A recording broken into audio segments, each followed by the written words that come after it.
I learned a lot from Don. Don was my friend. I'm going to miss him in our Saturday morning men's group meetings. Don was a pivotal player in our men's spirituality group. He always provided keen insights from his life experiences. I always enjoyed conversations that started when Don would say, "Back when I was a captain in industry, you know the story was going to be really good." In the summer of 2009, I was single, lived a couple blocks from St. Josephat, was going to church there, and decided that volunteering for the Summerfest to serve beer would be a good way to meet girls. And when I arrived, I found that I was not the only bachelor with that same idea. And that's how I met Don.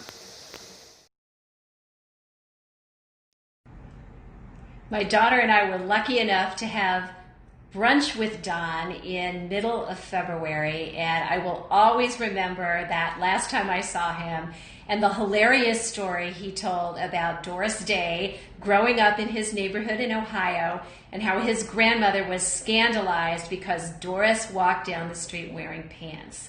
My daughter and I laughed for minutes about that. It was too funny and so indicative of his wonderful, warm sense of humor. We loved feeding the homeless with Mr. Don. We loved his stories and will miss him very much. We were working together at the food pantry, as we did for many years, I think over 10. It happened to be Christmas Eve, and we were both wearing chef's hats. His was red and mine was green. We were quite the festive pair. Well, this particular Christmas Eve, Christine asked us if we would serve hot lasagna to our guests that came to the back door.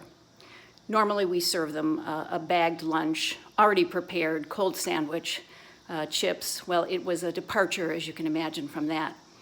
So someone had already cooked the lasagna in the oven downstairs, brought it up, and it was ginormous.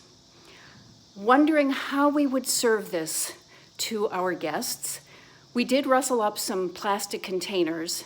So while I'm slicing and dicing, Don is running back and forth to the door.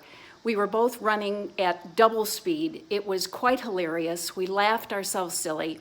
It was a regular Lucy and Ethel moment, or should I say Lucy and Ricky moment, but a complete joy. I'll never forget it. And I'll never forget you, Don. The first time I met Don, he was working Helping Hands. It was 10 years ago, and I had just started at St. Josephat. And I walked in and he asked me to marry him. He must have asked me over the course of the next few years, 5 times every time I saw him, to marry him. He was the greatest guy in the world. He was a true gentleman. So I sent Don an email to let him know about my wedding. I sent him some wedding pictures, to which he responded, "Your wife is so beautiful. Pardon me for wondering, does she have a younger unmarried sister?" I love that he clarified that it had to be a younger sister. So my best memory of Don that I have is we shared the same birthday.